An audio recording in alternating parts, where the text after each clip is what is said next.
because the program is about to begin shortly.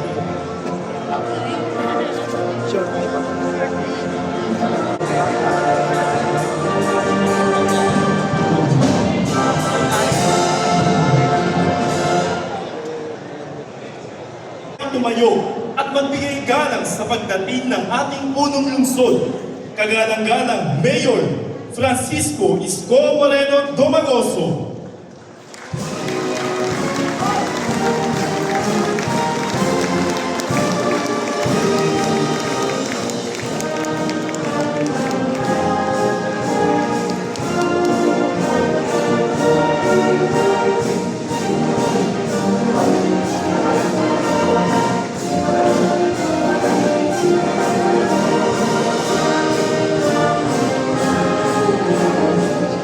Na pangungunahan ng Manila Police District.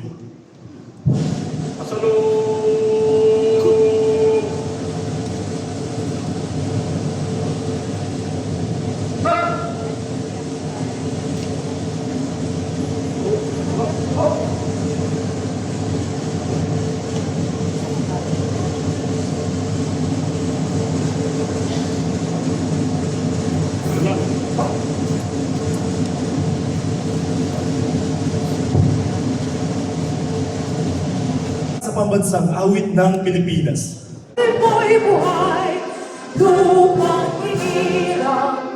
Pagdating dito sa First Manila City Development Council meeting and first 100 days report to the City Government of Manila. At para sa unang bahagi ng ating programa, malugod kong inaanyayahan upang pasimulan ang pagpupulong na ito ang kagalang-galang Mayor Francisco Isko Moreno Domagoso.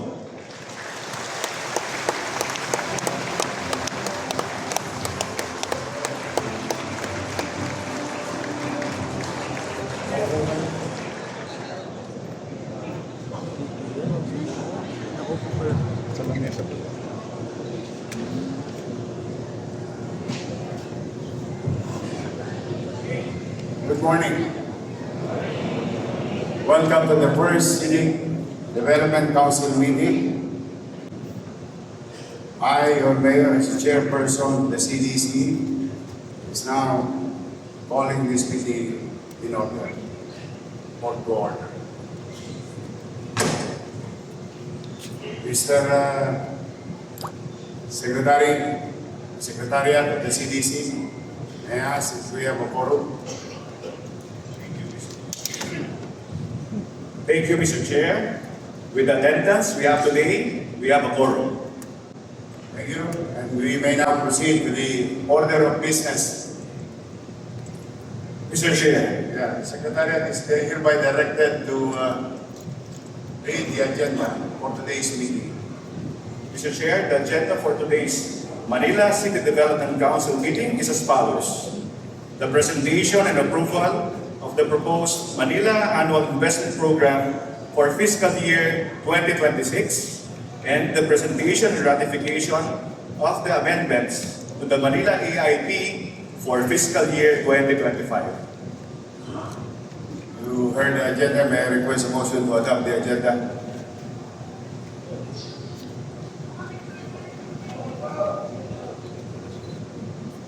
Duly moved. And is there any second to adopt the agenda? Duly seconded. The agenda is hereby adopted. Mr. Secretary, we may now proceed to the first item of the agenda, the presentation of the proposed Manila Annual Investment Plan for the fiscal year 2026. And may I now call the City Planning Officer, Mr. Mark De Leon, to present. Thank you, Mr. Chair. It is my honor to present before you the Annual Investment Program for fiscal year 2026 of the City of Manila.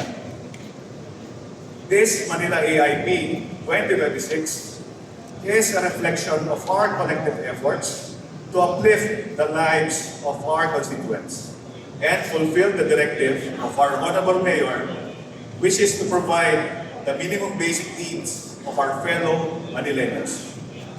Health, education, housing, and employment, and to drive our mission of making Manila great again.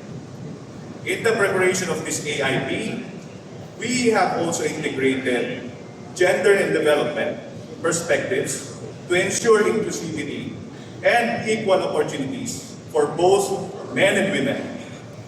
We have also considered the impact of climate change, making sure our projects and investments are adaptive, resilient, and sustainable. To ensure that resources are used efficiently and equitably, this is structured according to three major service sectors under the General Fund: General Public Services, Economic Services, and Social Services. First service sector under the General Fund is the General Public Services, which is the backbone of local governance, ensuring smooth and efficient operations. Kung walang matatag na sektor pangkalatang serbisyo publiko, hindi maisasakatuparan ang epektibo ang iba pang mga programa ng lungsod. Ang pagiging episyente, bukas na pamamahala at pananagutan ay mahalaga sa tagumpay ng sektor na ito.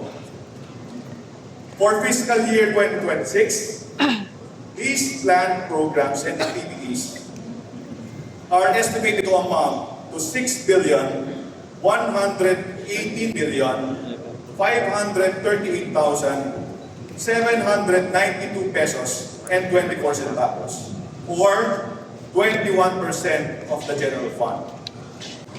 For social services naman, ang ikalawa sa general fund na tumutukoy sa inclusive development. This sector is closest to the people's hearts as it covers health, education, housing, social welfare, and protective services. Layunin nito mapabuti ang kalidad ng pamumuhay para sa lahat ng Manileño, lalo na ang mga kabilang sa vulnerable sectors. Kabilang dito ang mga programang pangkalusugan, pang-edukasyon, mabahay at social protective programs para sa mga senior citizens, solo parents, persons with disability, at mga biktima ng sunog o kalamidad at iba pa. This sector has the largest share in plans, programs, and activities with an estimated amount of 12,676,224,070 pesos and 24 centavos, or 43% of the general fund, as it directly impacts the lives of the people. It shows proof that this sector is the priority of this administration. Panghuli sa general fund ay economic services na tinaguriang drivers of growth. This sector focuses on strengthening the city's economic base, programs and projects that stimulate local business activities, generating jobs, fostering self-reliance among our communities. The programs, projects, and activities under this sector amounts to 2,457,945,158 pesos, or 8% of the general fund. In addition to the regular sectors, we also have PPAs under special purpose appropriations, which address statutory obligations of strategic development requirements of the city. Narito ang special purpose appropriations. The 20% development fund covers programs and projects which involve vertical housing, expansion of education facilities, redevelopment and improvement of road networks, repairs and maintenance of other infrastructure to ensure public safety. These PPAs have a proposed budget of 1,218,894,457 pesos and 40 centavos. The local disaster risk reduction and Management Fund is designed to prepare for and respond to and recover from natural disasters, ensuring the safety and resilience of our communities. These PPAs have a proposed budget of 1,249,373,520 pesos. All of these, including other budgetary requirements and statutory contractual obligations, have a total of 29,312,132,337 pesos and 88 centavos. Now, aside from PPAs covered by the General Fund, PPAs have also been planned for special funds that augment our delivery of basic services. Ito naman po ang para sa special funds. We have a special health fund to which PPAs have a total estimated amount of 65,500,000 pesos dedicated to improving health systems, procuring medicines and equipment, and supporting hospital operations. This strengthens our ability to protect the health of every Manileño, especially the most vulnerable. We have also the Special Education Fund, to which PPAs have a total estimated amount of 2,684,000,000 pesos. It's intended to improve learning environments, upgrade facilities, and support programs that enhance teaching and learning. Having presented all PPAs from different fund sources, let me now emphasize in greater detail the 20% Development Fund, which is at the heart of our city's growth and transformation. The 20% Development Fund is one of the most powerful tools for progress in the City of Manila. For fiscal year 2026, the 1.2 billion allocation will support the following priority projects of this administration. The construction of Binondo Dominium 2. The construction of pamantasan ng lungsod ng Maynila, College of Allied Health Sciences Building. The continuation of the 7-story building at Victorino Mapa High School.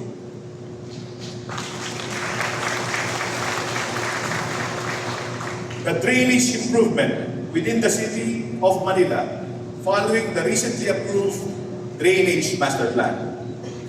The redevelopment of Manila City Hall grounds and perimeters. The repairs and maintenance of damaged city-installed street lights and street signages.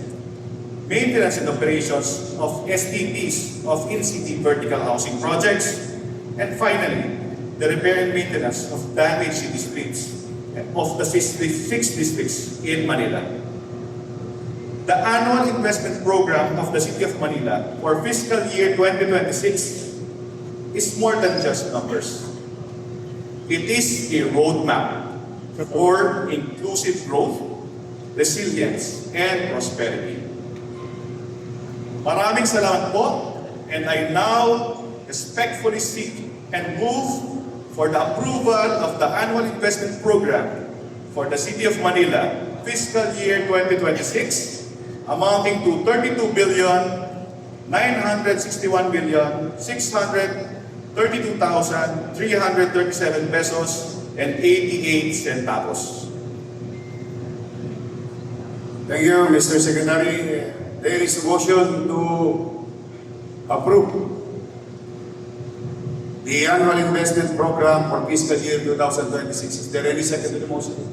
Duly seconded. Is there any objection? I see none. Motion is carried.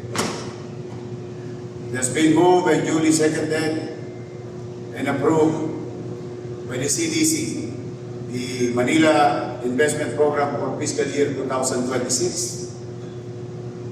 Now, Mr. Secretary, we can now proceed to agenda. Second agenda. Second item. for today's meeting, the Manila Annual Investment Program for fiscal year 2025 for its amendment. And again, may I now call the City Planning, Mr. Secretary, to present the amendment for the Annual Investment Plan for 2025. Thank you, Mr. Chair. The next item on the agenda is a request to the honorable members of the City Development Council for the ratification of necessary adjustments in this fiscal year 2025 based on the city development's priorities. Ang mga pagbabagong ito ay kinakailangan upang mabilis na matugunan ang mga agarang pangangailangan ng ating lungsod at ng mga Manilenyo. The Special Health Fund, which was meant to strengthen our local health system, had to be revived and supplemented to ensure our citizens receive proper medical and essential services. In view of the present challenges, we are submitting for ratification of the following inclusions and augmentation under the Annual Investment Program for fiscal year 2025. Number 1 is the inclusion of the health sector's supplemental operational plan amounting to 1,404,841,856 pesos to be funded under the Special Health Fund. This is to ensure the steady supplies of medicines, medical equipment, and other essential health services across all our city hospitals, including the newly opened President Corazon C. Aquino General Hospital and health centers until the end of this year. Number 2 is the augmentation of the Local Disaster Risk Reduction and Management Fund under the General Public Services, amounting to 30 million pesos. This augmentation is to enhance our city's readiness, response, and resilience against disasters and emergencies, from flooding to fire and other calamities that threaten public safety. Number 3 is the augmentation of the environmental sanitary services for garbage collection and disposal, amounting to 170 million pesos. This is to ensure consistent citywide garbage disposal and rehabilitation of sanitation facilities and maintain the cleanliness and healthy environment for all Manileños. Honorable members of the City Development Council, these measures are not mere plans and budget adjustments. They are acts of restoration and responsibility. With that, we respectfully seek and move for the ratification of these proposed inclusions and augmentations under the fiscal year 2025 Manila Annual Investment Program with a total amount of 1,644,841,856 pesos. Thank you, Mr. Secretary. There is a motion to ratify the amendments of the Annual Investment Program for the current year, or fiscal year 2025. Is there any second to the motion? Duly seconded. Is there any objection? Sinan, motion is carried. Thank you, Mr. Secretary.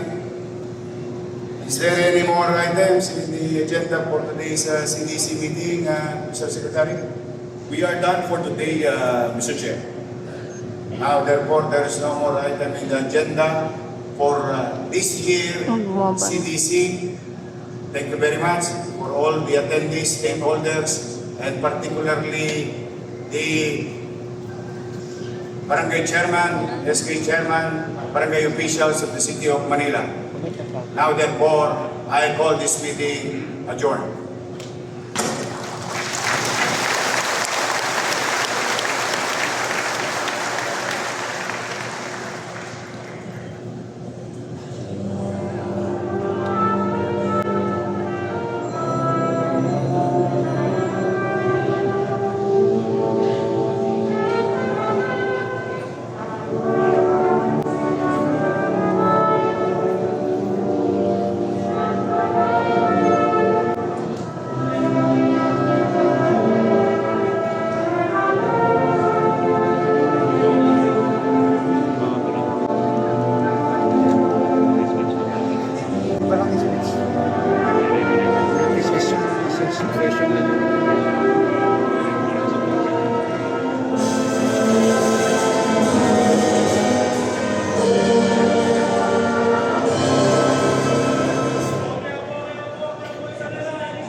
Isko Moreno Domagoso.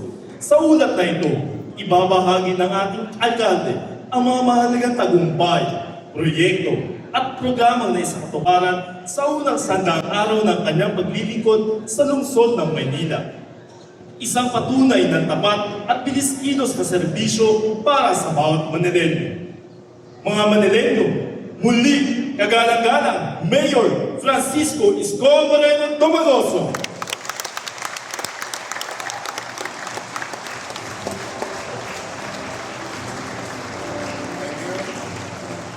Maupo po kayo sa ating ginagalang, maganda, masipag na Vice Mayor G. Atienza, ang ating mga minamahal na kapwa halal ng bayan, Congressman Ernest Junicio,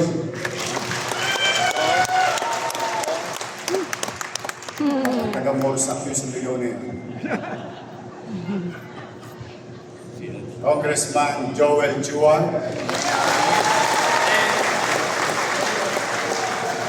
Congressman Giselle Maceda, Congressman Erwin Cheng,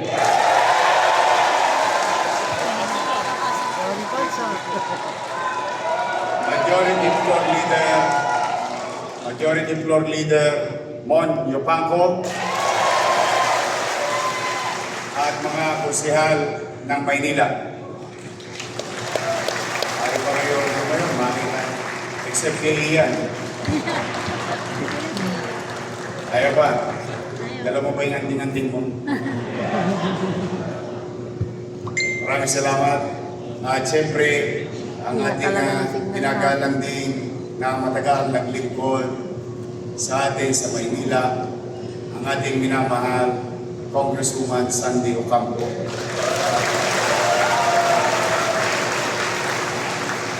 At matagal din naglingkod sa atin sa lungsod ng Maynila, Congressman Amado Bagaching. At mga dati pang halal, department heads, stakeholders, the business sector, organization, NGOs, POs, the youth of Manila, the future of the city. To our fellow elected officials in the barangayan, sa lahat ng 896 barangays sa lungsod ng Maynila.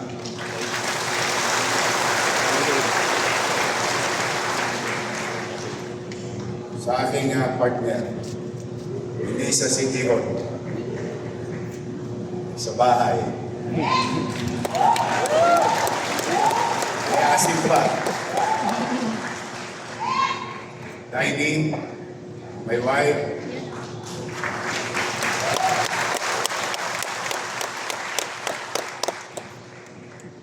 at pangalawang babae ko sa buhay,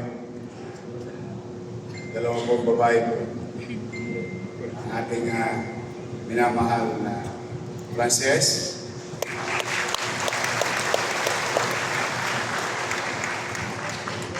she's been helping around without a DY, wala. But anyway, welcome, and let me, I don't want to take much of your time. I know that all of you mga gawain din kayo, but to the department heads, the City of Manila. Magandang umaga. Sandang araw na po nang simula na tayo'y manungkulan. Dahil sa sigaw ng taong bayan, bumalik ka na.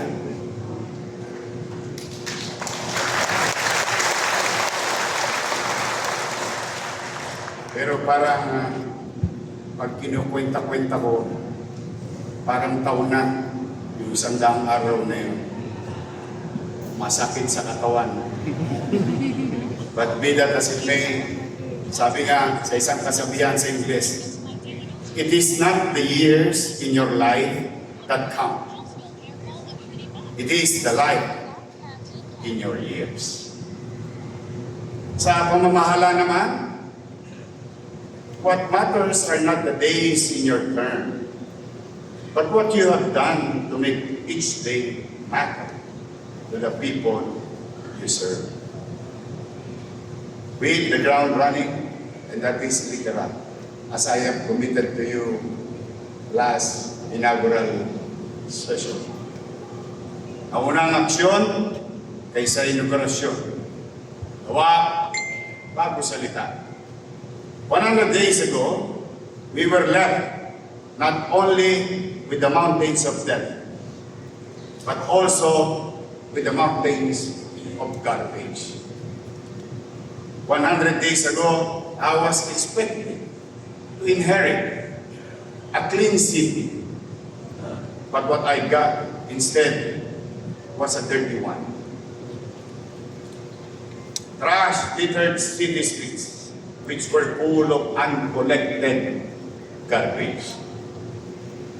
The stain of bad governance also left its mark on city finances, which weighed down by billions of unpaid commercial obligation.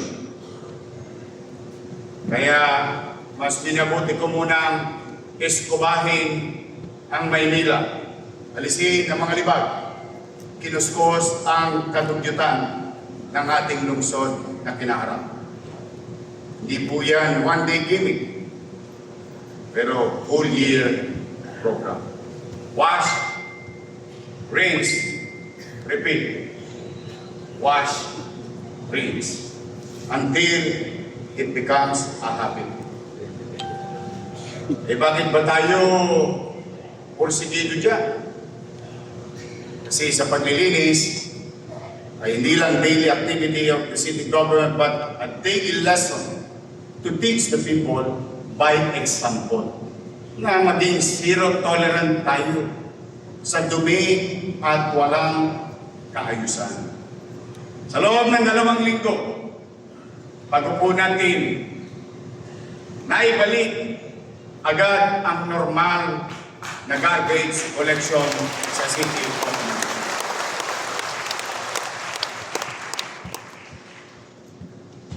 Bagay na ipinagpapasalamat sa kapwa ko kamanig ng pamalang lungsod.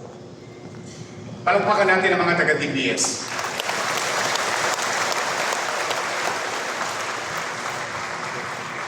We owe it to them. Araw-araw, gabi-gabi. Talagang yung mga pulo, bunduking basura ay talagang isinantabi nila lahat. Inakot lahat. Dahil lang gusto ko gumising kayo sa bagong administrasyon na parang walang nangyaring dumi ng nakaraan.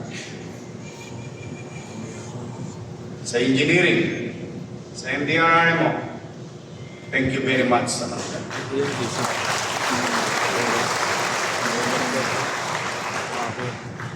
Ano ang isang hatid nito sa Manileño at sa buong mundo? May gobyerno na sa lungsod ng Maynila.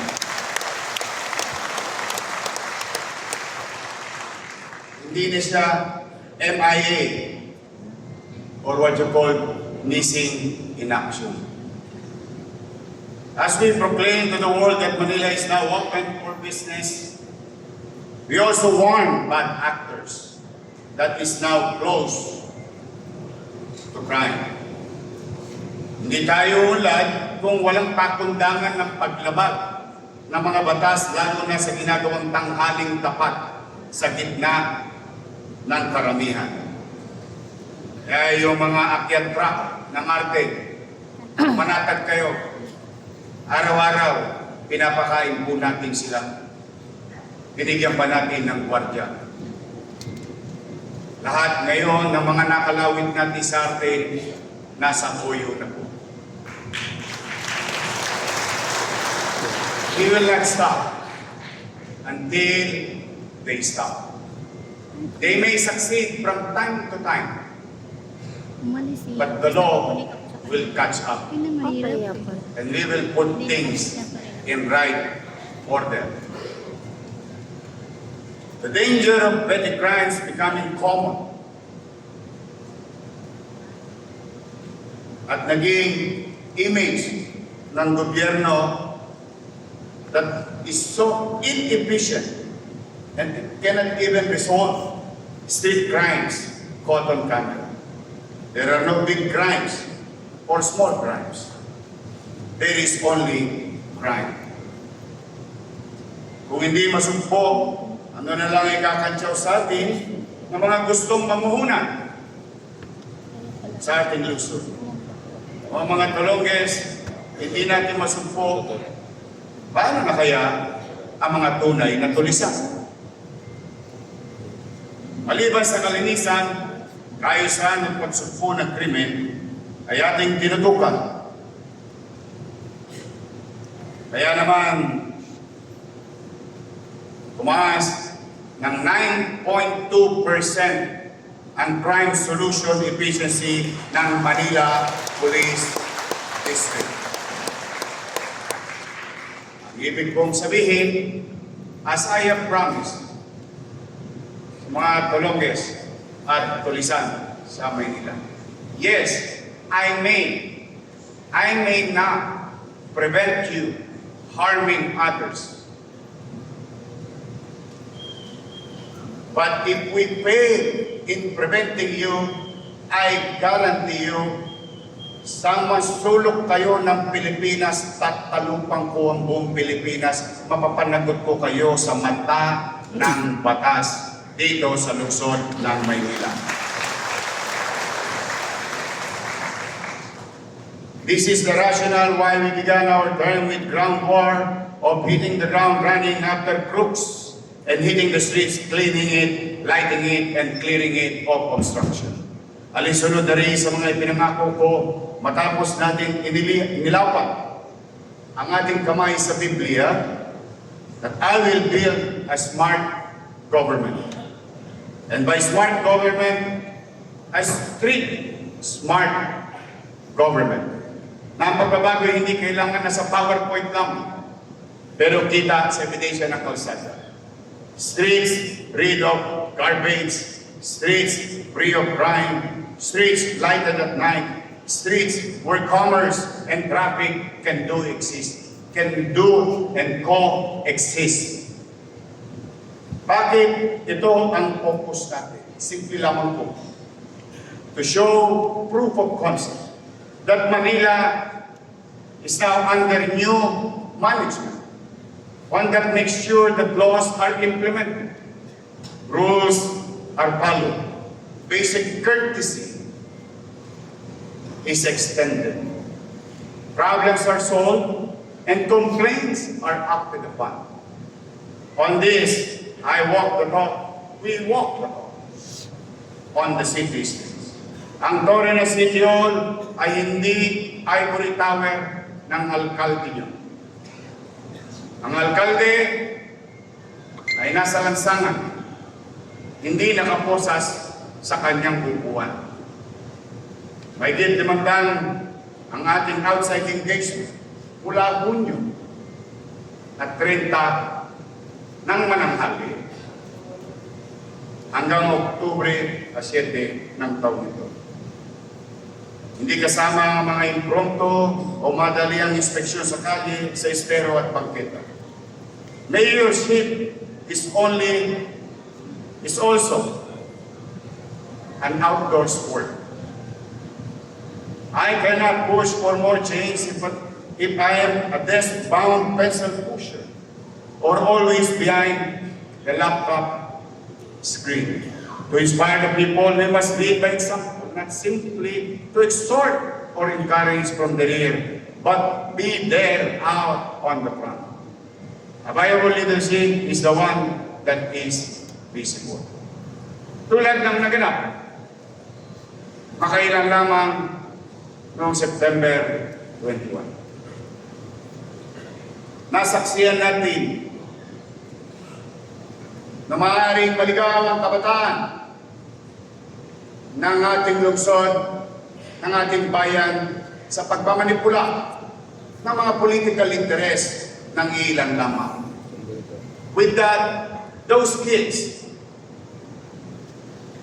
and I pity the parents, with all honesty, I, for one, as a parent,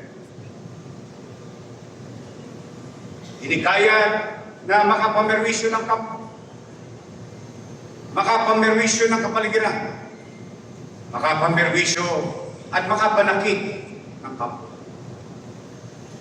Nakalulungkot isipin, isang pamilya ng bata ang nangungulila ngayon sa kanyang 15 anyos na anak. At the same manner, isang matanda naman, natakot niya na mapangalagaan lamang ang kanyang hanap buhay, na gawain niyang ilagay ang batas sa kanyang kamay, na ngayon ay pamilya ay lumuluha din sa kalungkutan, dala ng pagkakakulong ng kanila.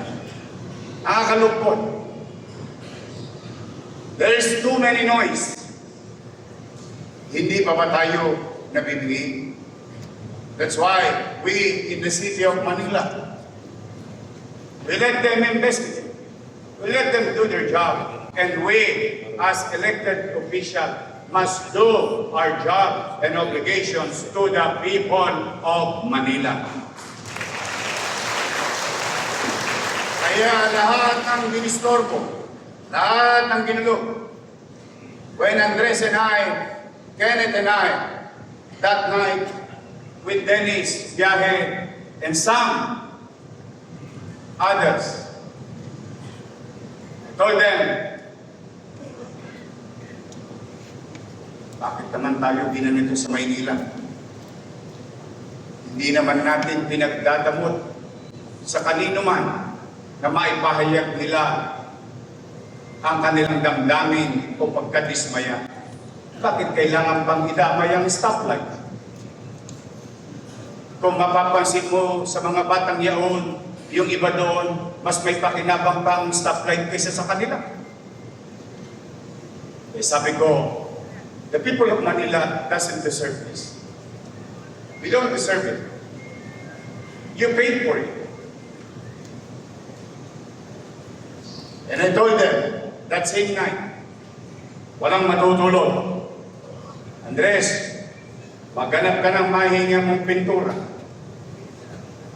Kenneth, lahat ng truck na available. Gusto ko gumising bukas ng umaga ang mga taga-lungsod ng Maynila.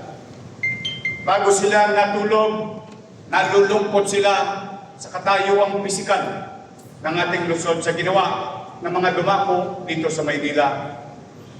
Gusto kong gumising sila para lang silang binangungot at nagising na parang walang nangyari.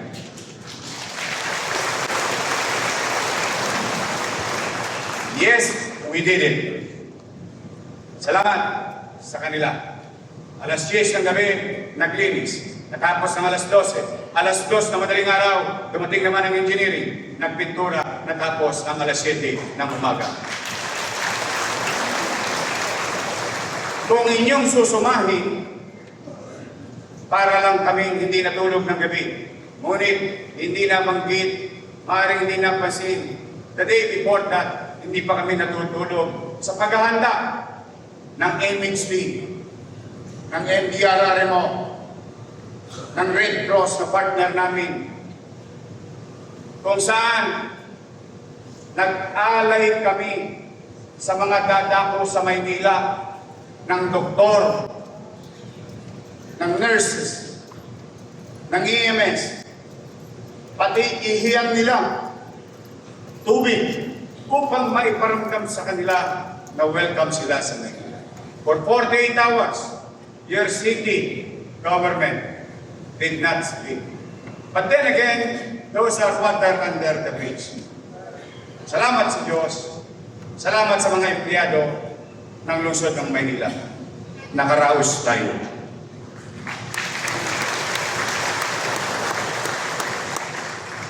Ngunit hindi lang pag-aari ng bayan ang nasira.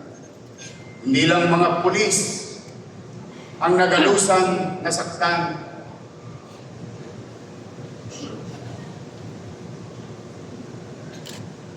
Ang mga damdamin ng mga magulang sa pag-aalala nila kung ano ang sasapitin ng kanilang mga anak na naligaw ng labas. Kaya, anyway, way forward. I hope marinig to ng mga kabi-kabilang parte ng politika.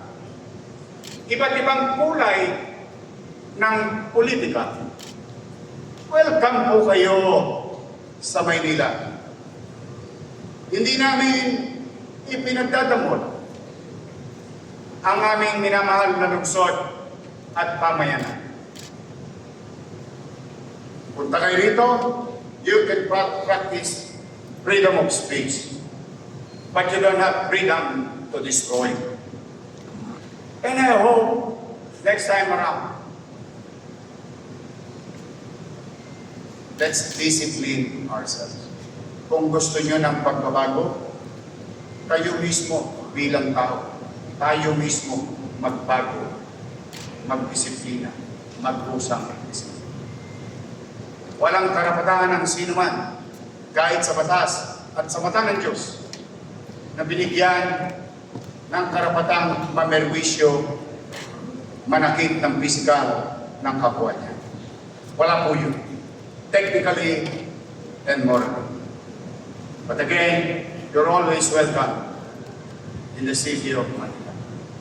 But those people, I'm just awaiting for your warrant of arrest. Because there are some individuals who are still at large. The moment na lumabas yung warrant of arrest, sumuko ka na. Dahil tatalupang ko ang buong Pilipinas, papapanagutin kita sa mga taga-lungsod ng Maynila sa batas ng ating bansa. Not today, not in our city. In Manila, we mean what we say, and we say what we mean. Here, those are the commitment, but those who committed crimes are pursued by police, not by press release. Sa lahat ng mga ito, pinapakita natin our consistency to our commitment. Kaya, ang gusto ko, gobyernong laging mabilis kumilos. Confidence ang kailangan ng pamahalaan. Confidence sa puso't isipan ng mamamayan. Kapag ang mamamayan may tiwala sa pamahalaan, mas mabilis na abante ang ating komunidad at syudad. Confidence shown not in terms of likes and shares and views that appears on our social media platforms, but confidence computed in terms of more funds in our coffers, new investment in our city. While before, Manileños voted with their feet by leaving the city. Now the vote of confidence takes the form of more business permits, while and higher revenue pay. Ngayon, sa ating layuning ibalik ang tiwala ng mga Manileño sa kanilang pamamahala o pamahalaan. Muli natin binuksan ang e-boss o ang Electronic Business One-Stop Shop. Sa malinaw at maayos na proseso, layunin natin sa e-boss na muling maibalik ang tiwala ng mga namumuhunan sa lungsod ng Maynila. Dugot pawis na buwis ay ginamit ng tama. Binigyan ng pagpapalaga ng kanilang pamahalang lungsod. At sa pamamagitan ng e-boss, sinuklian tayo ng taong bayan. Lumobo ang ating koleksyon sa business taxes at iba pang licenses at permit ng 552 million pesos. Sinalubong ang ating tax amnesty. Kurili nyo, wala na tayong pera, nag-amnestiya pa tayo.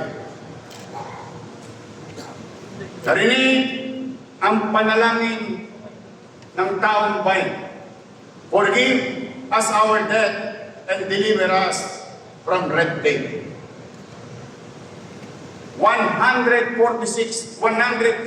million pesos mula sa mga delinquent tax payments ang ating naging ganansya. Habang marami nag-iingay sa flood control issue na unang narinig, at alam naman natin, unang nasimulan ang paglalaan ito dito sa lungsod ng Maynila. Tayo naman ay tumutok ng kung ano ang obligasyon ng mga kontraktor sa inyo, sa atin, bilang mamamayan ng lungsod ng Maynila. Sabi nga ng ilan, sinisingil nga natin ng buwis. Yung nagtitinda sa kalsada, etneb sa umaga, etneb sa hapon. Pero ito yung mga bilyong-bilyong kontrata, hindi ko malaman, kayo na ang umusga. Paano nakalusot ng 2022, 2023, 2024, 2025? Itong mga bagay na ito sa pamahalaan ng lungsod. Dalawang bagay lang yan. Walang gobyerno o walang malasakit sa tao. But not in Manila. Dahil dito, nakaligong tayo ng 131 million pesos sa contractor's tax mula sa 315 flood control projects simula ng 2022 to 2025 and still counting. Paul, marami pang SOA.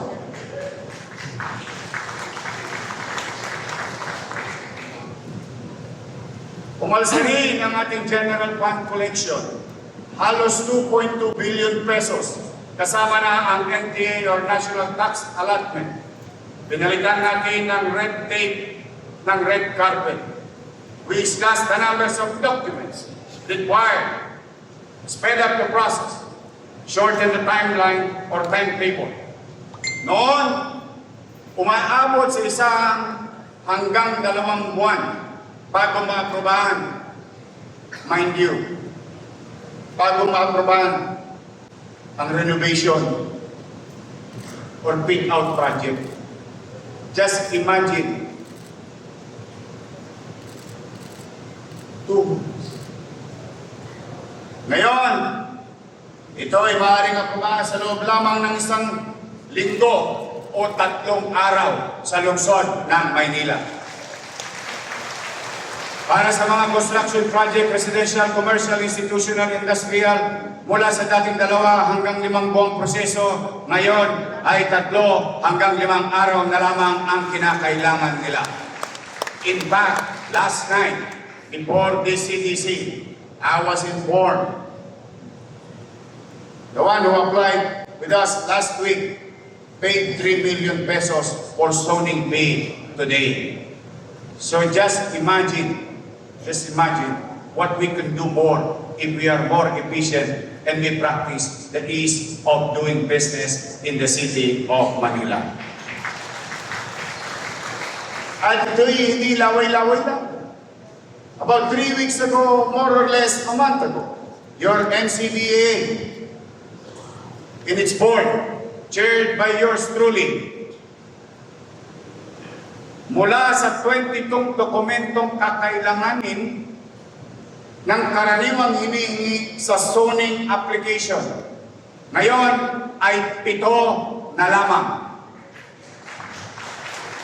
At kung hindi ka naman pumasa at kailangan mong pumapila, from 15 items, ngayon 5 na lamang ang kakailanganin.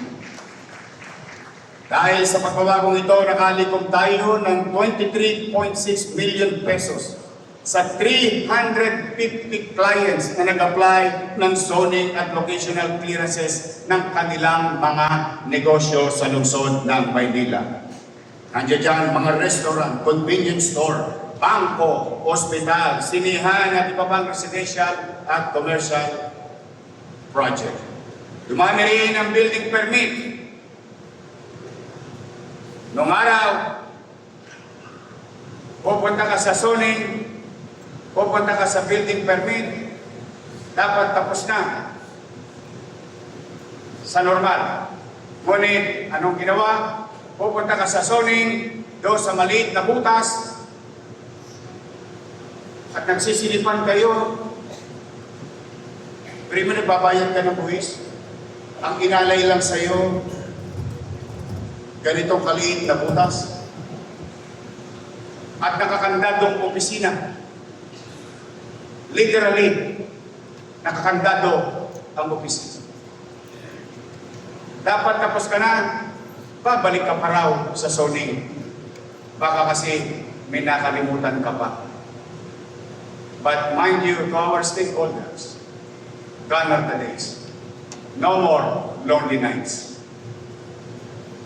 Wala na po sila. Salamat sa mga taga-lungsod ng Maynila.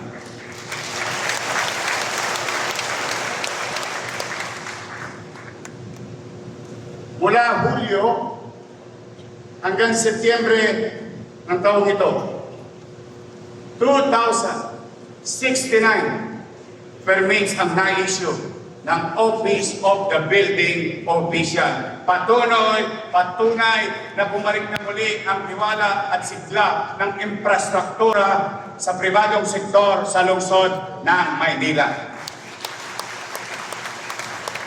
Umabot sa 702 million pesos ang halaga ng proyekto ng kabuuang lawak na 67,526 square meters na na-issuehan ng nasabing permit.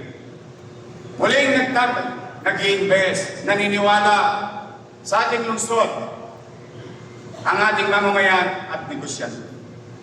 Kung may mga bagong bahay at gusali, may dagdag ding hanap buhay.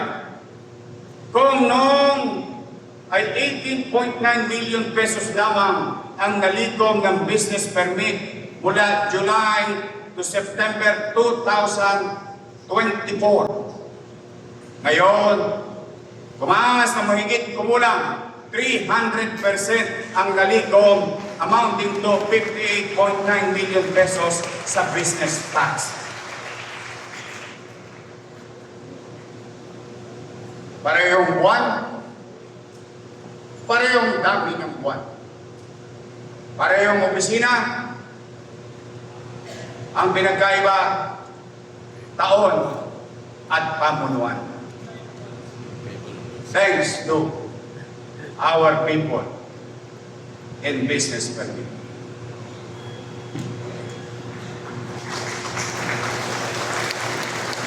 As like what the Secretary of the CDC said a while ago, Director Mark, housing, education, healthcare, these businesses produces 12,752 jobs generated for the city of Manila and for our people. 7.1 billion pesos ang total investment na pumasok sa ating lungsod sa loob lamang ng nasabing panahon. Pati ang hawker's fee, saan ka nakakita? Nagbawas na ako, naglinis na ako, nag-clearing na ako. Pero ano ang naging epekto? Mula sa 7 million and 9 pesos, 90,000 pesos, noong July 1 to September of 2024, umakyat sa 10 million pesos in the same period but different year and leadership. Paano nangyari yun? Nagbawas na. tumaas pa ang kita. Kasi po, unti-unti nang nawawala muli si Eddie at Patty.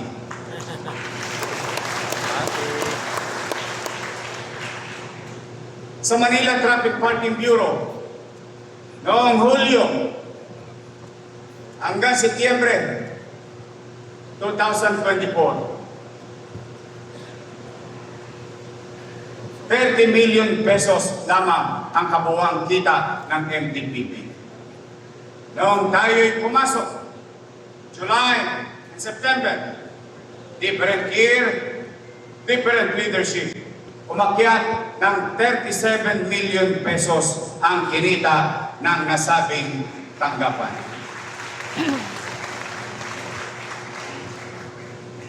May pa ako niyan. Bakit kaya? Matanong natin sa ating mga sarili. Patuloy na kapag maayos ang sistema, disiplinado ang mga enforcement, malinaw ang direksyon ng pamahalaan, may resulta, may koleksyon, at may tiwala ang taong bayan. At pagsusumikap ng Office of the City Administrator, nakalikom din tayo ng karagdagang 38 million pesos mula sa contractor's tax. Natanggal na ang mga buhol-buhol sa salabat ng records ng ating mga revenue centers.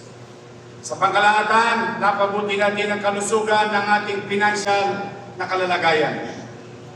Hindi pa po tayo nakakaraos sa todo, malayo pa po tayo. Pero hindi na po tayo nag-iikaos. Kung dati nasa ICU tayo, ngayon pink of health na lang. Paano natin nagawa ito? What is our formula for fiscal stability that we so desire?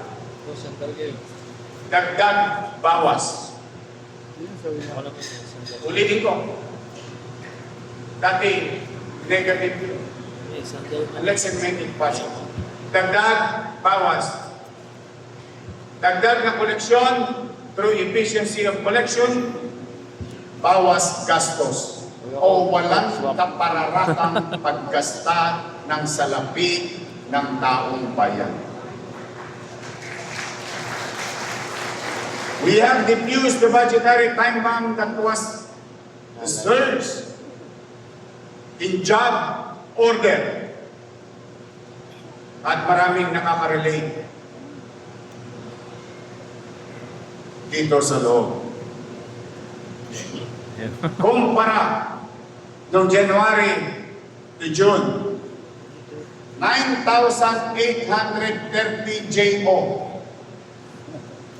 At ang masakit, tatambay ka lang sa kanto.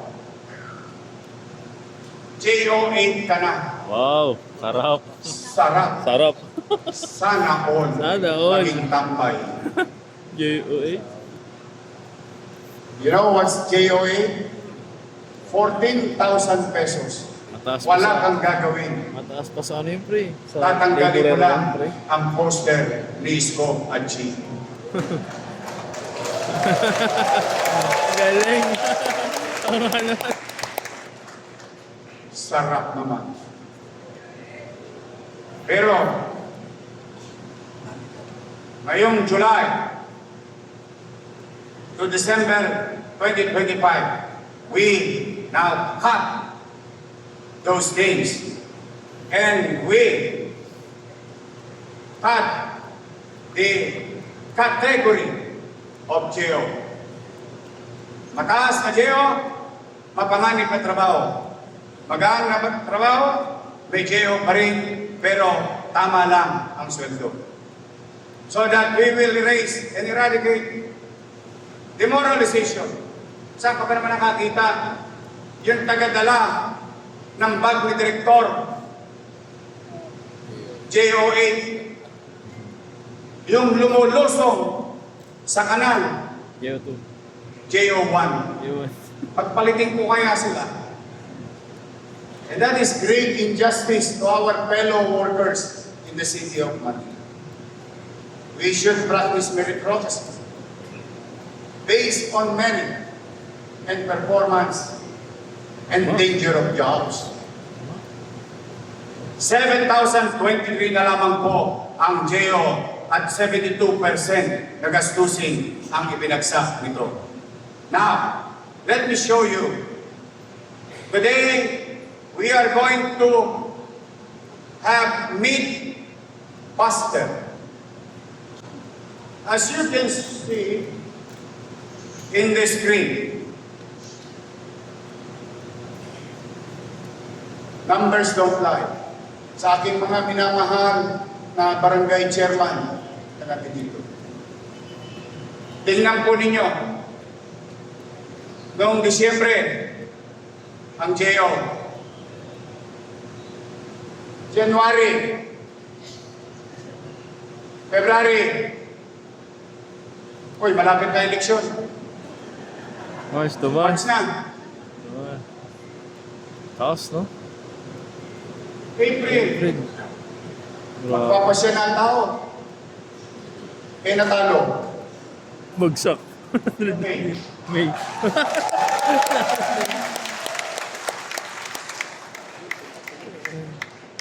The thing speaks for itself. Ano, pre? Sa mata ng mga abogado, mga naririto. Res ipsa liquidur.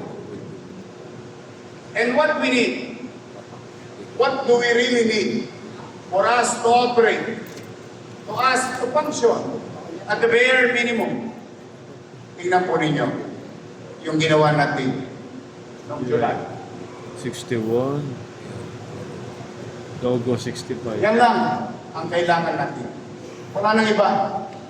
Kung dumagdag ng kaunti, ay kung luluwag tayo. Grabe. Tingnan po ninyo ang difference. Ang laki. That's how we were rated. Grabe.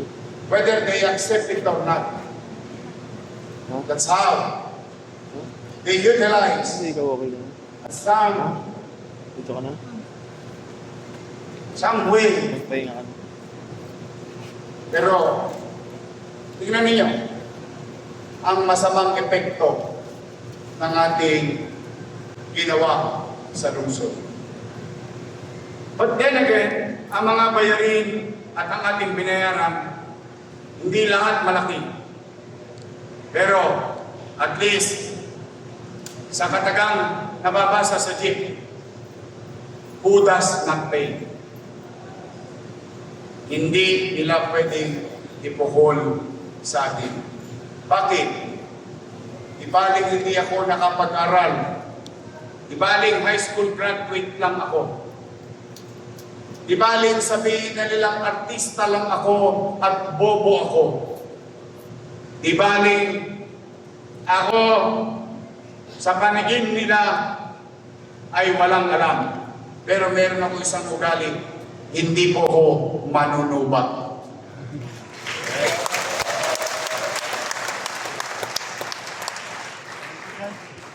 Mas masakit na tawagin kang estapadora or estapador. Because the things that you bought, the things that you acquired, you should pay. And that I cannot take. Yes, it's hard. It's really hard. I am not complaining. I'm just stating facts. But that is the real situation. We, together as government, we must continue to honor our obligation to create certainty in government transaction. And that will send the message to the business sector, may gobyerno sa lungsod ng Maynila.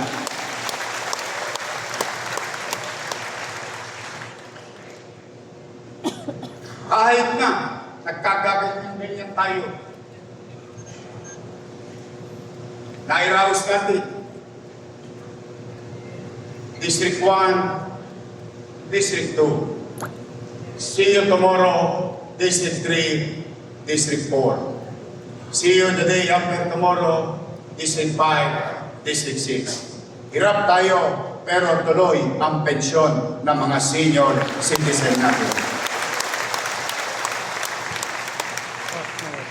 Sa aking mga minamahal na PWD, mga solo parent, steady muna kayo sa gateway. Kaya magkalala, malay nyo, Hindi ko nga ako maisip na makasisingil ako sa contractor's tax, and because of that, we have shared 58 million of that money to Pamantasan Luzon ng Maynila. 25 million pesos of that money shared to our teachers at the very least. Ang dami nating utang, kaliwat kanan, ng ginawa nila. Pero, as I have said, manatag kayo, kikilalanin ko ang lahat ng iyo. Ipapiyait-piyait lang natin. Makakatawid din tayo. Makararaos din tayo. Naibalik na ang birthday cake. 35,380 na ating mga senior citizen. Nabalik na ang gatas. Kung may gatas sa matanda, sa mga nanay na nanonood, nakikinig, o nandito, may surpresa kami para sa mga anak nyo sa mga darating na linggo.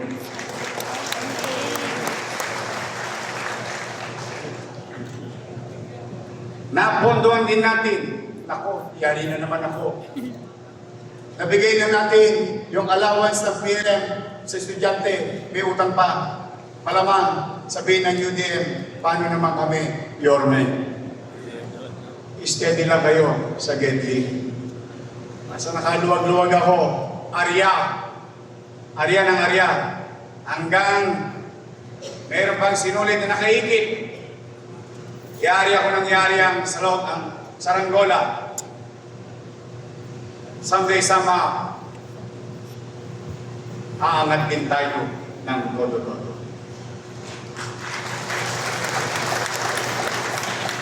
Aberya dito, aberya doon.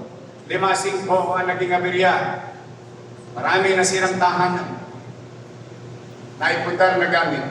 Ngunit, bagamat ang inyong lisod ay walang kapera-pera, hindi natin kinaligtaan. In fact, tinaasan pa natin ang ating financial assistance sa mga nasunugan. From 10,000, ginawa natin 15,000 pesos per family.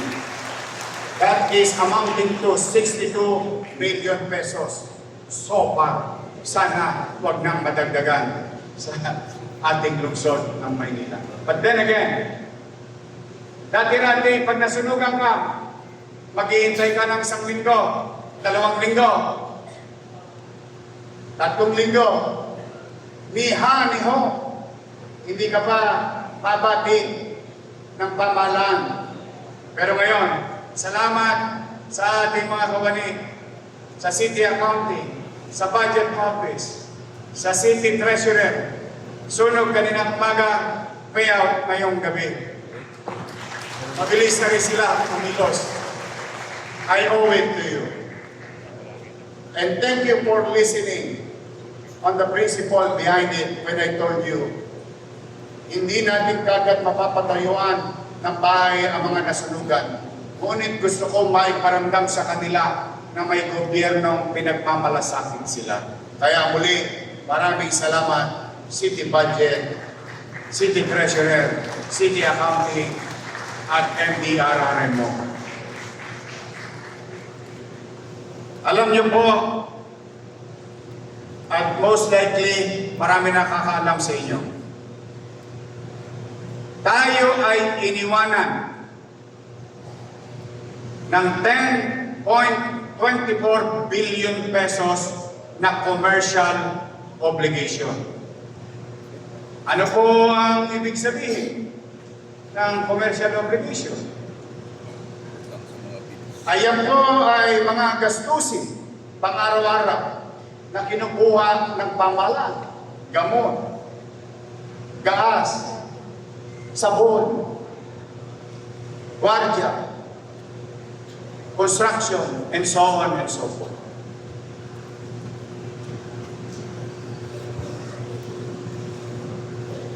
At ito ang Mythbuster.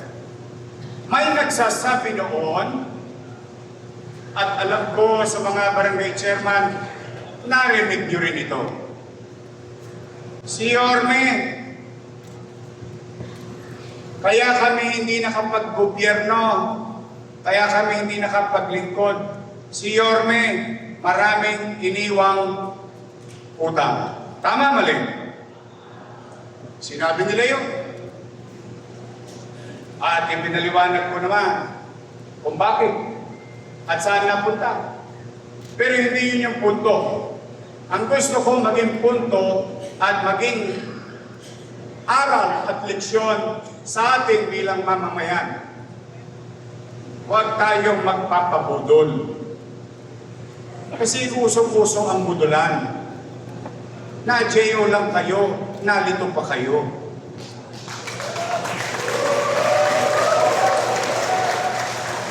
And I'm gonna address it straightforward.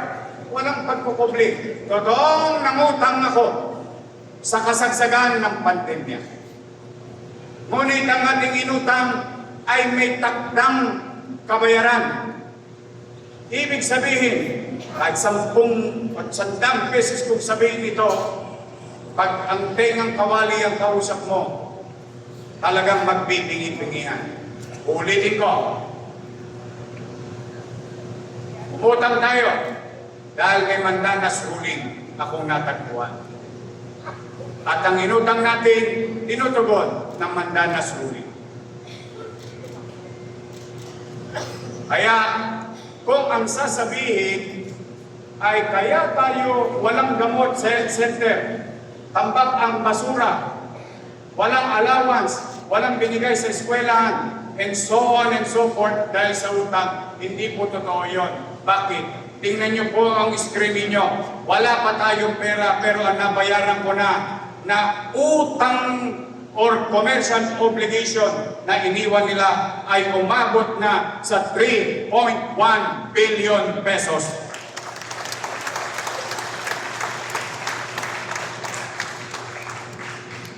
Ulitin ko, may 15 billion akong inutang na siya naman pinakikinabangan ng tao. Paliliwanag ko kalaunan. Ngunit may iniwang commercial obligation na 10 billion. Yan ang epekto ng JO at cash advances.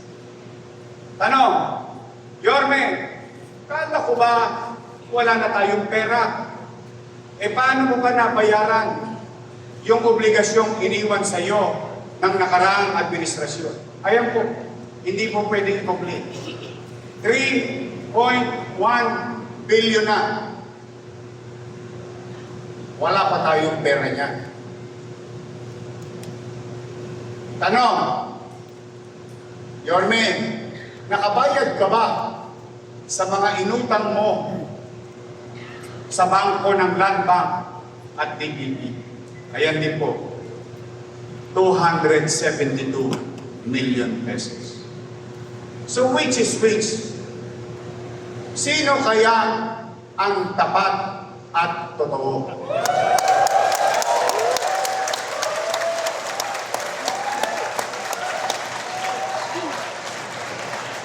Ang sabi nga, kapag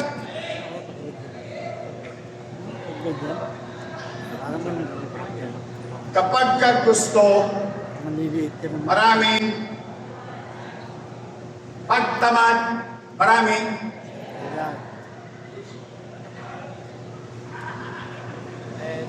dati, meat pastor cannot be lied.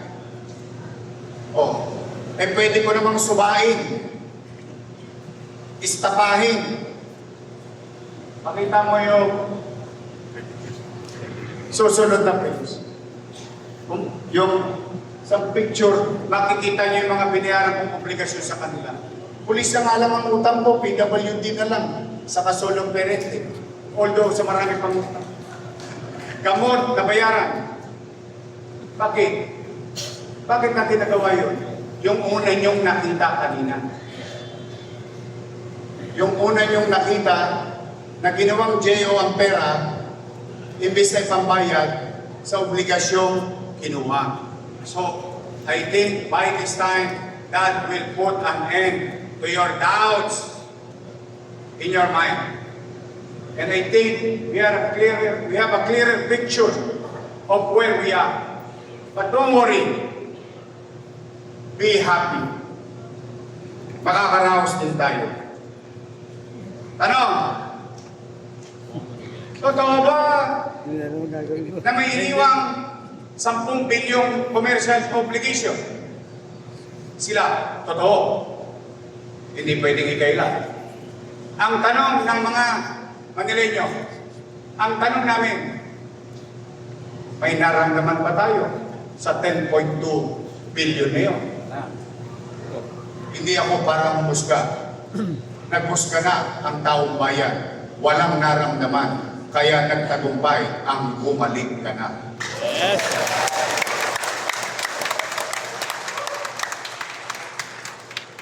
Tanungin naman natin, Yorme, baka naman yan ay kapritsyo ko lang. Yung ginastos ko ng 15 billion sa pandemya. Tingnan niyo po. Condominium 1, Condominium 2, Binondominium 1, Pasay Community, San Lazaro Residence, San Sebastian Residence, Pedro Hill Residence, Magsaysay High School. Anak mo, 3 taon na hindi pa tapos. Samantalang ginawa natin yung Albert, ginawa natin yung Manila Science, ginawa natin yung Alvario, all 10-story, fully air-conditioned public school. Sa loob lamang ng 3 taon, kasagsagan ng pandemya, sabay-sabay na ginawa. Tanong, napapakinabangan ba ito ng taong bayan? Nagagamit ba ito ng taong bayan?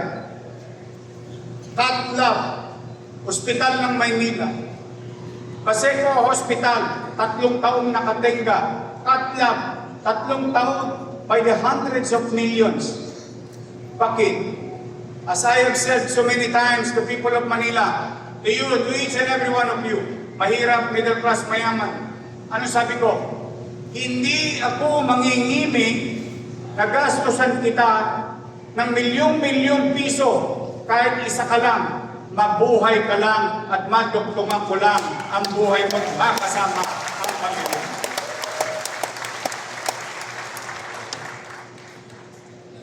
That is our pledge. That is our commitment in delivering healthcare in the city of Manila.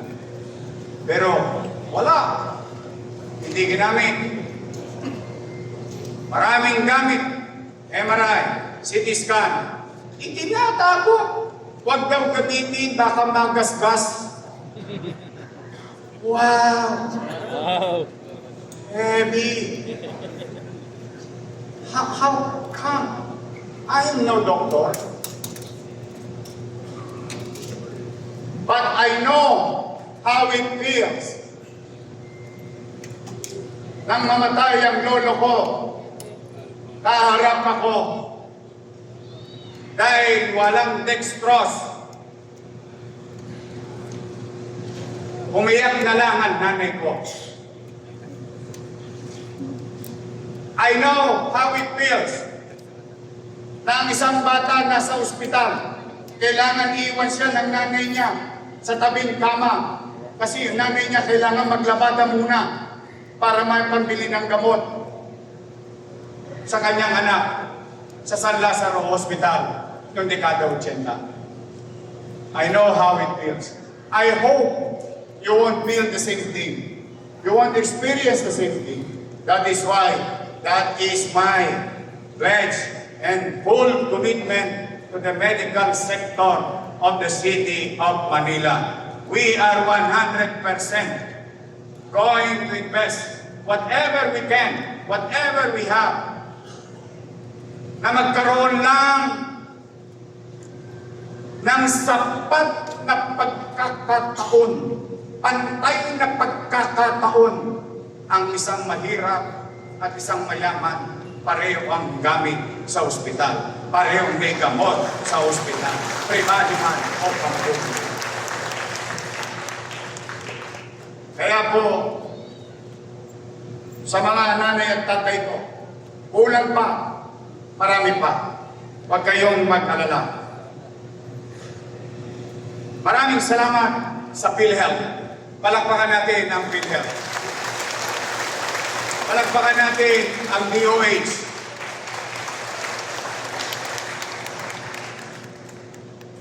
Unti-unti na natin makakamit para sa mga taga-Baseco.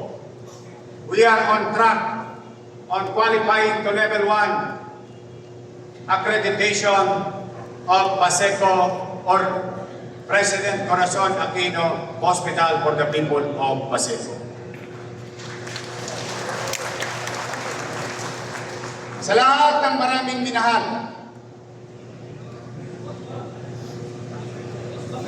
baka barado na ang puso nyo.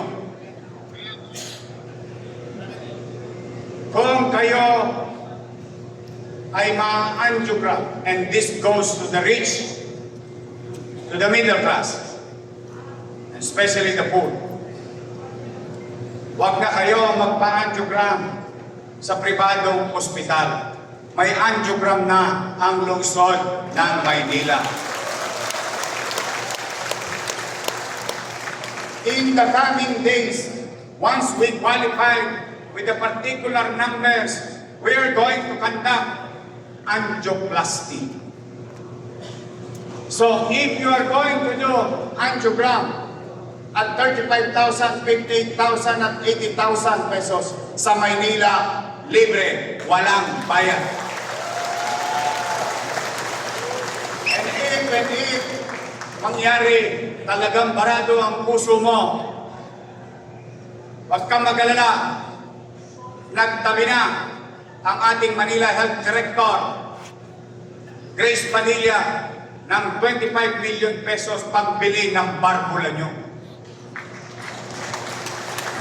So if you're going to spend what you call STEM, in proper manner, spend 300,000, 500,000 or 1 million pesos para sa angioplasty ninyo, huwag na kayong tumosgas. Sa Maynila, libre ang angioplasty.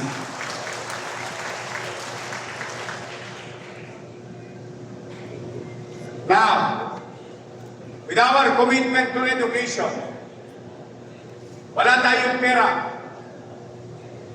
Yes, kaya magalala, makakaraos tayo. But, we have to move on. We have to move fast. Because we've lost 3 years of our lives of stunted growth in the past administration. Now, why am I saying that? Before I left as your mayor in 2022, I committed myself to pamantasan lungsod ng Maynila. In fact, not only Laway, I created an ordinance, passed it before the City Council, to make the old hospital ng Maynila to be converted as an educational facility wherein we can accommodate more doctors and nurses. We can be part of nation building by producing more doctors and nurses and medical students. From 300 based sa assessment ng PLM, pag naitatag natin next year ang pamantasang Luzon ng Maynila, College of Medicine, or what you call PLM, Academic Building for Health Sciences. At kilala nyo naman kami. Kung ano ang drawing, yun din ang mangyayari.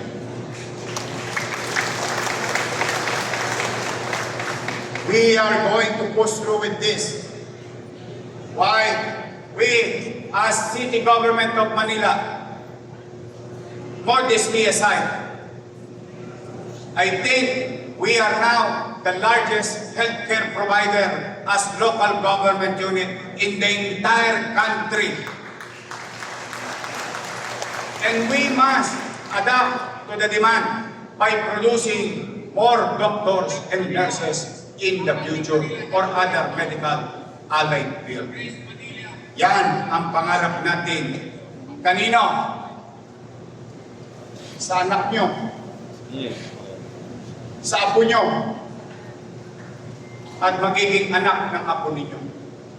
Soon, they will have such school.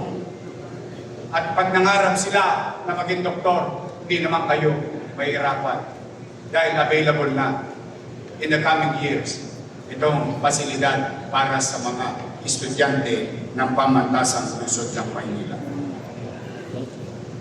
Mga Manileño,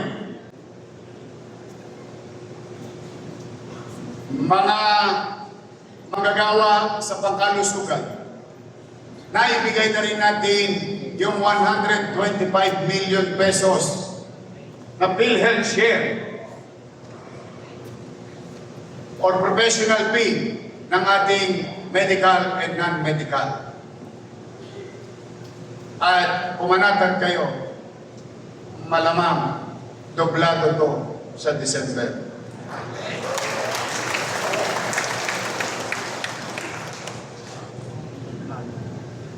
Mga kababayan, hindi lamang sa mga nabubuhay natin pinapakita ang Maynila ay may respeto sa kapwa, pati na rin sa mga pumanaw. Sa ating mga taga Manila Boys Town na mga nakatatanda doon sa luwalhati ng Maynila. Noong araw, pag namatay ang matanda, binabalot na lang sa tela. But now, through the leadership of Director J. De La Fuente, sila ay nabibigyan ng desenteng burol at libing. Sa mga infrastruktura at kalinisan, hindi nagpapauli ang ating city engineering at city electrician. Sa ilalim ng Task Force Against Road Obstruction, 11 barangay hall ang giniba natin. Hindi dahil galit ako sa kanila, kundi dahil inireklamo sila at lantaran namang mali. Ngunit ito ay ipinatutupad natin hanggat maaari sa pangkalahatan. Hanggat wala nagre-reklamo, tinitiis ko na lamang. Ibig sabihin, I'm trying to apply the live and let live principle. As long as hindi ka nakakapamerbisyo, wala naman nagre-reklamo, titiisin na muna natin. Ngunit kailangan niyong unaway. Ako'y may obligasyon sa pangkalahatan, hindi sa pangingilan lamang. With that, mga kababayan, nakita niyo naman, ilang taon nang madilim ang Skyway. Ilang aksidente na ang naitala sa MDRRM mo. Pero malugod ko pong ipaalam sa inyo, kung di pa kayo nakapamasyal sa lahat ng bahagi ng Skyway na nasa loob ng Maynila, nalatagan na ng 1,162 LED tunnel lights sa 4.1 kilometer sa highway sa Skyway Stage 3 sa lungsod ng Maynila. Na tinapos lamang less than 45 days. Salamat, Engineer Randy Sada at sa buong ng iyong mga empleyado. Salamat, Ramon Ang. Mabasa ka sana ng ulan. Dumami ka pa. Bakit ko po'y pinagpapasalamat? Lumiwanag, naglagablab ang Quirino hanggang Suber, ang Quirino hanggang Zamora, ang Quirino hanggang Linaw. Walang Toscas ang Maynila. Libre po natin nakuha.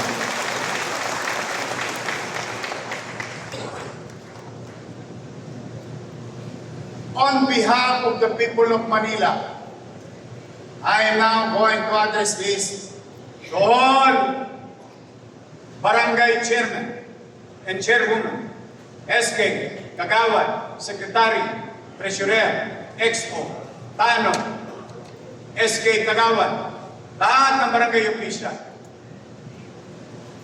Maraming salamat sa pagtugon ninyo na linisin natin ang mga kanal ng lungsod ng Maynila.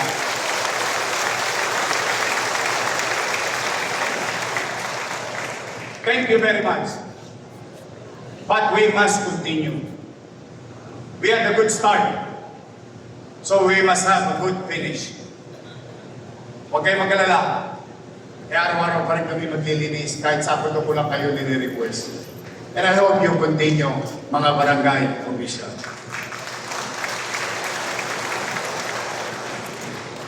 Sa larangan ng edukasyon, tiniyak natin ang bawat batang Maynila hindi maiiwanan sa digital age. Inaprubahan natin immediately, and I think, if I'm not mistaken, 2 weeks pa lang tayo sa pamahalaan. Inaprubahan natin 143 million pesos galing sa Special Education Fund para pondohan ang One Smart TV, One Classroom sa lungsod ng Maynila.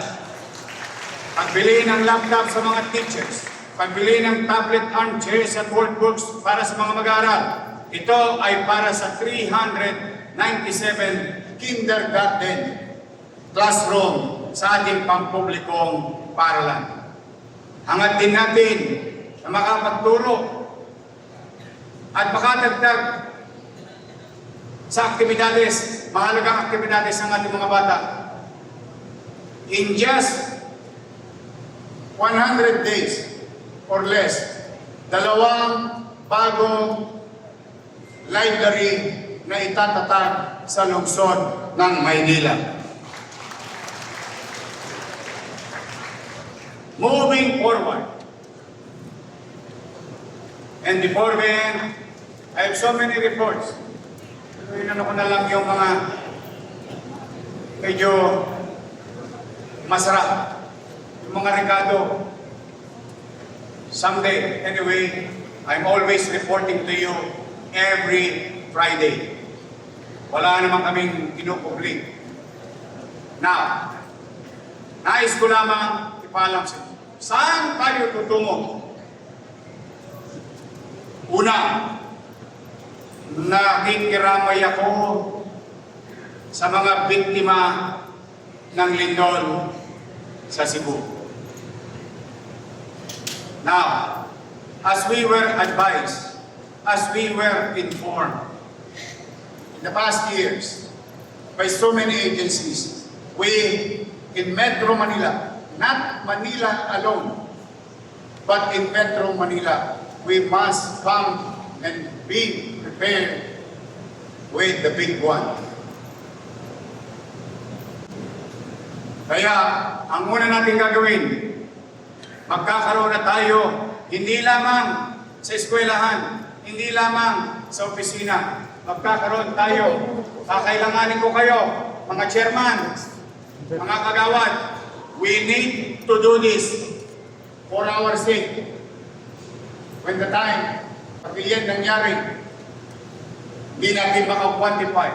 Yes, we are prepared on some logistical capabilities, but we as constituents, as people, as citizens, must come prepared. We will conduct annual community-based simulation earthquake drill sa buong Maynila at kailangan ko ng tulong ng 896 barangay.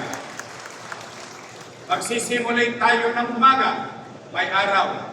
Magsisimulate tayo ng tanghali, tirik ang araw. Magsisimulate tayo ng gabi, baka hanggang mamaya mangyari habang tayo natutulog, baka hindi na tayo magising. We will never know it's when and how big and how hard we are going to be hit in Metro Manila. But we must come prepared. Ito naman ang mga sumusunod na tutunguhin natin. May awa ang Diyos, loobin naman ng Diyos. Pagbigyan tayo sa ating magiging kahilingan sa Pangulo ng Bansa. Nabigyan tayo ng Usufruct Agreement sa Intramuros Golf Course to be converted as open green space or Intramuros Forest Park. Ang loko na si Rosel. Total, puro halos taong gobyerno lang nakikinapang sa golf course ngayon. Bakit hindi na lang pakinabangan ng mga nanay at tatay kung senior citizen na makapag-jogging-jogging sila? Ang mga kabataan may malalakaran, ang mga tao may mapapasyalan. Kung kayo'y nakarating na sa New York, hindi po sa Cubao. Meron silang tinatawag na Central Park.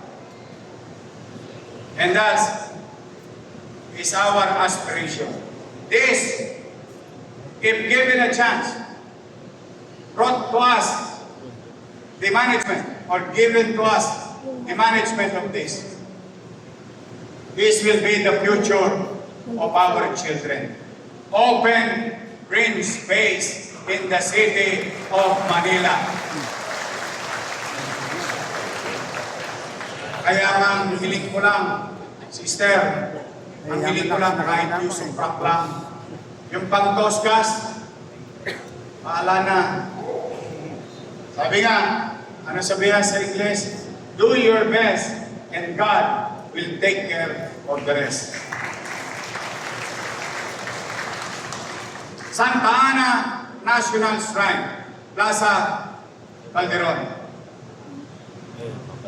I will flatten the entire area to make it seamless that your photographs and yung vista ng tao pagpapasok na sa makasaysayang Santa Ana, ang makikita niya yung makasaysayang simbahan ng Santa Ana, hindi ng kable at kung ano-ano mga istruktura doon sa Kalyeng Yao.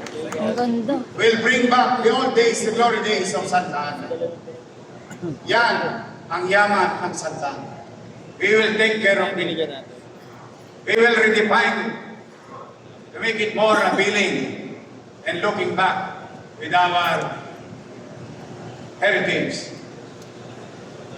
Loton Underpass. Sa Santa Ana, wala tayong hingin, pera na lang. Sa Loton, pwede tayong manghingi, pero pwede rin tayo pera na lang. But this is gonna be our Loton Underpass in the coming years, hopefully. Of course, nakita niyo na ang mga Europeanong design ng pamantasang lungsod ng Maynila. Pili mo. Parang gusto kong mag-doktor. Binondo Dominion 2. At pag nakahingi ako kay Presidente, isasabay ko na yung Binondo Dominion 3. Ako po'y naglalahat. Pakinggan yung maigi ha. Merong kakayanin, merong papangarapin, merong hihingin. Pero hindi ako titigil until we achieve those. There are properties of the national government underperforming. And today, to prove to you my aspiration, why am I looking into this? Paglabas niyo po dito, yumangga lang kayo sa kanan. Diretso niyo bago magkirino. Diretso niyo po. May malaking lote, underutilized, owned by the government. What we going to suggest to the President, itayo ang Bureau of Plant Industry in City vertical housing program about 4 buildings. That is our going to be suggestion to the national government. At patuloy natin popondohan ang Land for the Landless program ng lungsod ng Maynila. Again, we used to own this, but napabayaan, nakuha sa atin, natalo tayo sa kaso, nauwi sa national government. But we own it. We own it. But just for the sake of being in unison to our national government, we are going to ask, hopefully, to have usufruct of our great jewel of the city of Manila, the operation and management of Metropolitan Theater of the City of Manila.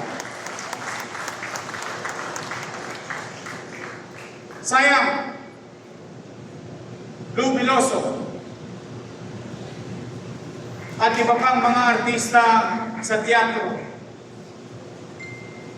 Sayang, yung mga mag-aaral natin. Sayang, yung malikhain natin mamamayan. Ito man lamang, sana, kung hindi maibalik sa atin ang pag-aari, sana tayo na ang operation and management. And I think,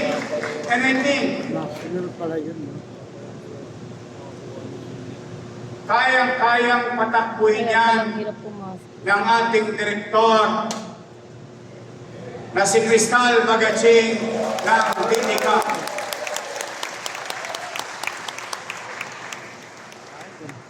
Sa mga taga-Sampaloc, taas ang kamay. Sa mga taga-District 3, taas ang kamay. Taga-District 2, taas ang kamay. Isa sa problema ng 2, 3, 4, nung tinamaan ng train, nung tinamaan ng skyway, nung tinamaan ng connector, na bakante ang lote. Ito ang pangarap ko para sa inyo. Hopefully, payagan tayo ng TRB. Public parking space under the skyway. Para kayo ng mga barangay chairman, araw-araw na lang, most likely o buwan-buwan, nakakatanggap kayo ng away kapitbahay dahil sa paradaan pa lang. This will be the solution. Pwede. And creating space, utilizing space underneath by the constituents, by the community. Ang kailangan lang dito, mind you, ito walang toskas masyado. Piyahit lang ang toskas dito. Ang kailangan lang dito, national government, TRB, Skyway, and Office of the President. Why? Tingnan po natin, kabisado yan ng mga taga-2, kabisado yan ng mga taga-3, taga-4. Pansinin nyo, dalawang bakanting lote yan. The other vacant space is for the future of rail. But underneath is gonna be an open space Ang ano. for life. Then, I think we'll put it in better use. And that is our proposal. Parking space under Skyway and NLEX connector viaduct through DOTR and DRB. Now, mga kababayan, as you can see, Condominium 1, Condominium 2, Condominium 1, hindi na po ito mga picture. Pasay Community, San Sebastian Residence that we are about to deliver, San Lazaro Residence that we are about to deliver, and Pedro Hill. Sa mga nabola na ito raw ay rent to own, I hope hindi pa kayo nagbayad. Dahil naawa ko sa inyo. Hindi siya pwede maging rent to own. Kasi po, wala po siyang titulo. Ang rent to own is something that you own later on. Wherein the City of Manila giving it to you for 2,000 pesos. Almost free. At pagdating ng araw, ayaw mo na, pumaseso ka na, lahat ang hinulog mo 2,000 pesos, ibabalik pa sa iyo ng lungsod ng Maynila. Why change it? That's why maraming hindi makaabi. Bakit? Sino may extra 15,000? Sino may extra 10,000? Sino may extra 20,000 na mahirap o empleyado? But rest assured, in the coming days, we'll bring back the old and I think most effective and most convenient at mas kaya ng Cubao yung sistemang nagawa na natin under the NCT Vertical Housing Program. Mga taga-lungsod ng Maynila, mga barangay official, stakeholders, maraming salamat sa oras na pinagkaloob niyo sa akin ngayong araw na ito. Maraming salamat. Dalawang oras. I think first time kayo nakakita ng CDC sa ating mga stakeholders. This is the way. This is the way, and it should be the only way to conduct a city development council meeting. You must participate. You are included. Hindi kailangan magkubli sa taong bayan sa paglalahad ng tatahakin ng ating puso. Maaaring ang iba'y hindi mauunawa. Maaaring iba'y nakauunawa. Pero ang malaga, ang katapatang pagbubuklak ng plano, ng gastusin, ng tinaha at tatahakin. Yan ang halaga kung bakit kayo ay inimbitahan namin upang maging bahagi ng isang importanteng gawain ng lokal na pamahalaan at ng kanyang mamamayan isang beses, isang taon. Kaya buong kababaang loob, with all humility, I am grateful to you today. Thank you for your time.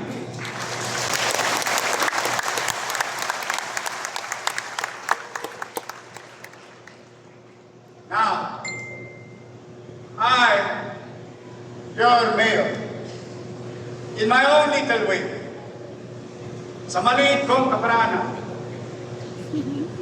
bagamat marami pa tayong susuungin na suliranin, marami pang fiscal engineering ang ating gagawin. Marami pang pagtatagpi-tagpi na mga nasira.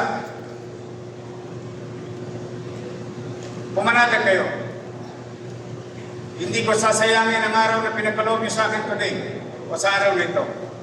Pipilitin kong mag-inam at maging epesyente sa darating na 1,000 araw ng buhay na ito.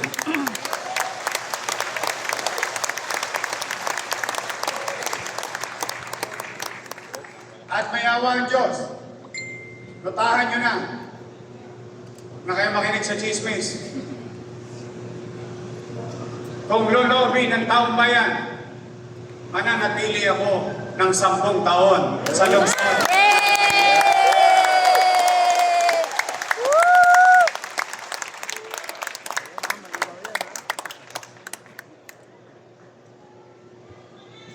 Pagod na ako. With all honesty. Time to retire naman ako pagdating ng araw. But now, are we going to be successful?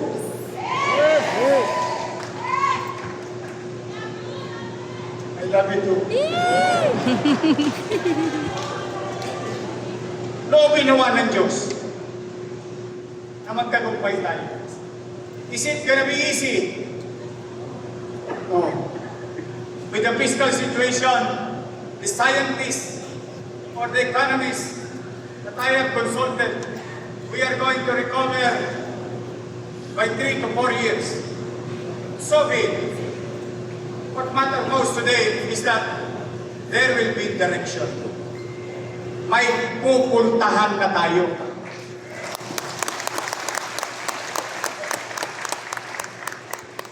Kaya nagsusumamo ko sa inyo, mga chairman, mga barangay official. Basta ako, sa FNR, paniwalaan nyo, hindi. Pinatawad ko na ang ilan sa inyo.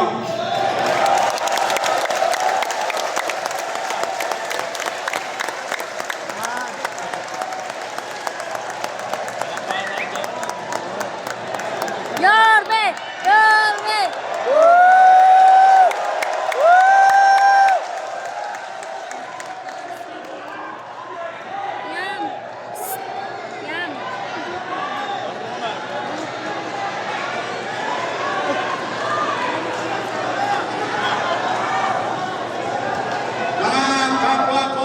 mahal ng bayan, help me heal the city.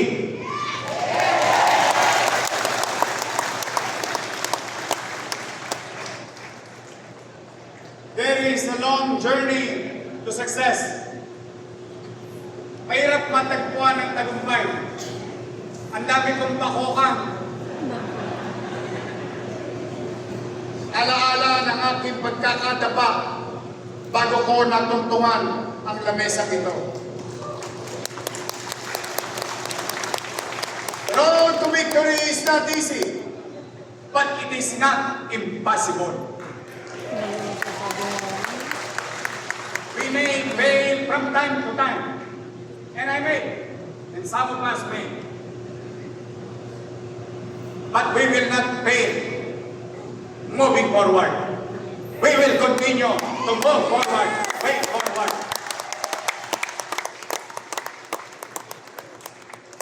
And I'm proud and I'm happy to be with our Congressman Joel Chua.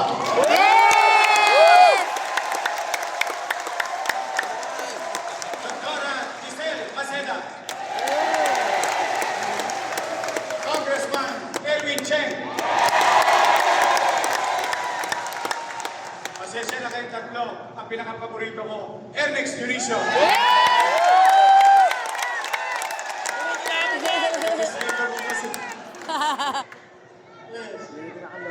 Oo, loyal sa kanya yan. Who am I? Paborito niya. Not to forgive. I'm no God. I'm no perfect. I have shortcomings and mistakes.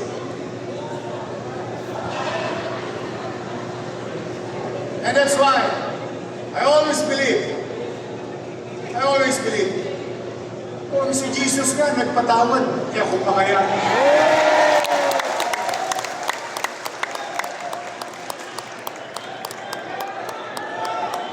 Love you.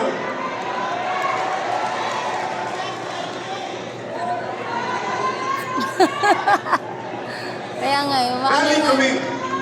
talagang galing sa loob. Samahan ninyo ko. Samahan ninyo ko sa pagkakadapa, sa pagbangon, sa paghinto, sa pag-abante.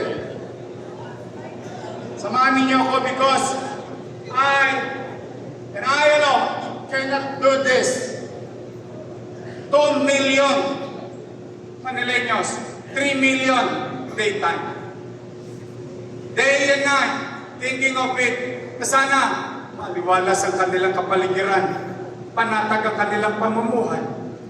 Nakakauwi sila ng ligtas, nakapag-ahanap buhay sila. It's not easy. That's why I beg each and every one of you, to the private sector, to our institution, to the businesses, to the department heads, to my co-workers in city government, to my vice mayor, to my councilors, to everyone. Help me. Let's come together and let's make Manila Great again! At palain naman kayo ng buong may kapal. Manila! Thank you. Mga Manileño, kagalang-galang Mayor Francisco Escobar Moreno Domagoso.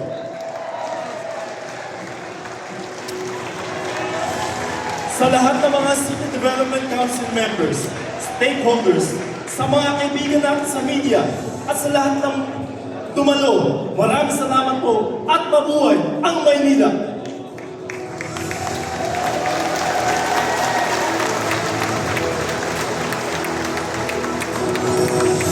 Yan, na-video ka ba yan?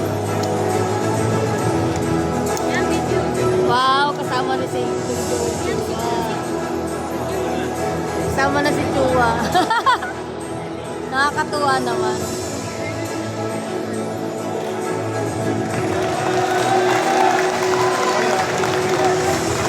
Sa gate.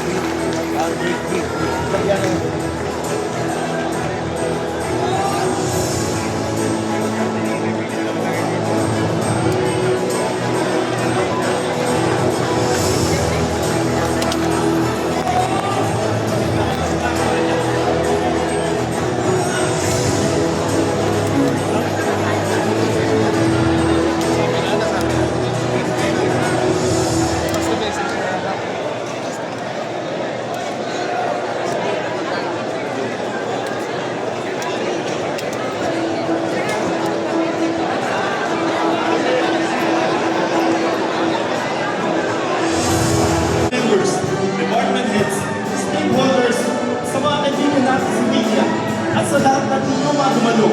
Maraming salamat po at mabuhay ang Maynila!